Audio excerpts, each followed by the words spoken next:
Hello friends, very good morning all. Welcome back to one more mini vlog.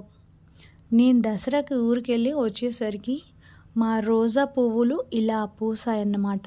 మా గులాబీ చెట్టుకు పూసిన పూలన్నీ మీతో షేర్ చేసుకుందామని చెప్పేసి చూపిస్తున్నాను. ఇంత బాగా ఇన్ని పూలు ఒకే కొమ్మకి ఎలా పూసాయి అనేదే కదా నేను ముందు వీడియోలో కూడా మీకు చెప్పానండి. ఎలా మనము రోజ్ ప్లాంట్ కేరింగ్ తీసుకుంటే అలా మనకి ఫ్లవర్స్ వస్తాయని నా ప్రీవియస్ వీడియోలో చూసుకున్నట్లయితే నేను చెప్పిన టిప్స్ అన్నీ కూడా నా షార్ట్స్ వీడియోలో నేను పోస్ట్ చేశాను. సో అంటే మనము రోజా చెట్టుకి ఎలా చేస్తే మనకి ప్లాంట్ గ్రో అవుతుందనేది చిన్న చిన్న షార్ట్స్ అనేవి మీకు టిప్స్ రూపంలో పంపించాను. షార్ట్స్ రూపంలో నా ఛానల్లో పోస్ట్ చేశాను. చూడని వాళ్ళు ఉంటే నా ప్రీవియస్ వీడియోస్ చూడండి. అండ్ మనం ఇచ్చే ఫీడింగ్ వల్ల ఇలా చెట్టు అనేది గ్రో అవుతుందని చెప్పేసి నేను మీకు ముందు నుంచే చెప్తున్నాను కదా. సో నేను తీసుకున్న కేరింగ్స్ అనేవి చెట్టు ఎలా పూలు పూసింది, నేను ఏం వీడియోలు చెప్తే దానికి నిదర్శనంగా ఈ పూలు అనేవి ఈరోజు మీకు చూపిస్తున్నాను. ఒకే కొమ్మకి 7 మొగ్గలు అయితే వచ్చాయన్నమాట. నేను ఊరెళ్ళేటప్పుడు 7 మొగ్గలు ఉండే.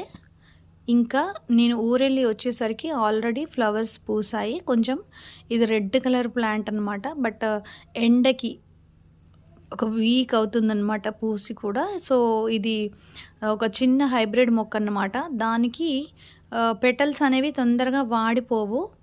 ఎందుకంటే ఒక వీక్ అయితే ఉంటాయి ప్లాంట్స్ అనేవి. సో ఈ ప్లాంట్ అనేది 1 వీక్ అవుతుంది పూసి, కాబట్టి రెడ్ కలర్ ఫ్లవర్స్ కాస్త పింక్ కలర్కి అయితే వచ్చాయి. సో మన ఇంట్లోనే మన చేతులతోనే కొద్దిపాటి ప్లేస్లోనే మనకున్న ప్లేస్లోనే ఇలా మంచి మంచి థింగ్స్ని క్రియేట్ చేసుకోవచ్చు. సో నేనైతే ఇలాగే చేస్తానని మీకు చాలా వీడియోస్లో చెప్పాను కూడా, చూపిస్తున్నాను కూడా. సో చూసారు కదా ఫ్రెండ్స్, రోజా పువ్వులు మంచిగా గుబురుగా పూయాలి, చాలా ఒకే కొమ్మకు చాలా పువ్వులు రావాలంటే ఏం చేయాలి అనేది అయితే మీకు అర్థమైంది కదా. సో వీడియో నచ్చినట్లయితే లైక్ చేయండి, షేర్ చేయండి. నా ఛానల్ని మొదటిసారి చూస్తున్న వాళ్ళు సబ్స్క్రైబ్ చేసుకోండి. మరిన్ని మంచి వీడియోలతో ఇంకొక వీడియోతో మీ ముందుకు వస్తాను ఫ్రెండ్స్. ఇంకా ఇలాంటి వీడియోలు మంచివన్నీ కూడా నా ఛానల్లో ఉంటాయి. కొత్తగా చూస్తున్న వాళ్ళైతే నా ఛానల్ని చెక్ చేసి సబ్స్క్రైబ్ చేసుకోండి. Thanks for watching. బాయ్.